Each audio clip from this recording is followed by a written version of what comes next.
If you've spent 5 minutes on social media recently, you will have probably seen the same argument over and over again. GTA 6 is going to be packed with microtransactions, it's going to milk players for every single penny, and it's just going to be Rockstar's next cash machine. And honestly, they're probably right. I think GTA 6 is going to make money after launch almost more than any game we've ever seen.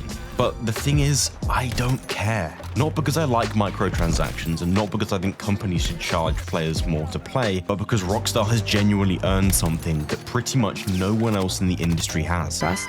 Trust. And that's what makes GTA 6 so different. Rockstar did not end up here by accident. For over a decade, they have one of the biggest live service games on the planet chugging away, gathering data, figuring out where players' pain points are, millions of players logging in, millions of players buying things, and millions of players grinding for money. Every update, new business, new car, Rockstar is collecting valuable data on how much players are willing to spend. I think they are positioned perfectly to get it right. But here's the actual metric that I find fascinating, because if you think where the games industry is today, people barely trust pre-orders anymore. We've had too many broken launches, too many overhyped trailers. Pre-orders are kind of gone now. And then Rockstar announces GTA 6 pre-orders, and suddenly those rules do not apply anymore. The early predictions are suggesting that this is one of the biggest entertainment launches in history, with tens of millions of copies expected to sell around launch and billions in revenue.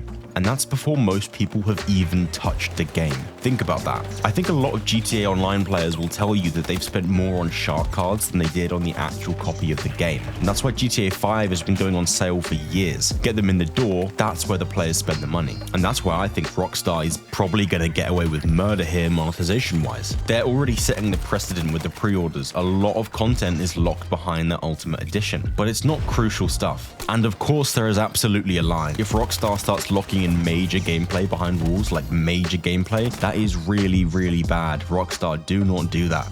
If they intentionally make everything miserable unless you spend money, that's bad. If single-player games start requiring credit cards every few hours, that's bad. Nobody wants that. But Rockstar's approach has tended to be different. Build an incredible world first, make the game extremely fun and engaging, and then monetize it for the people that don't want to wait. And apparently, that strategy has worked unbelievably well for them, and it probably will for GTA 6 too. People spend money on experiences all the time. Football fans buy season tickets, people spend thousands upgrading their PCs, and some players do not want to grind GTA Online dollars for months. So yes, GTA 6 is going to make an absurd amount of money. They are probably going to squeeze people dry, but I don't care. Some will complain, but a lot of people are going to be enjoying the fruits of Rockstar's labor and then complain about being offered a time skip. It's their choice. If the campaign is incredible, if online creates another generation of unforgettable moments, then most people will not be remembering how much they spent, they'll actually be remembering how good the game was. Crucially here, the game has to be perfect.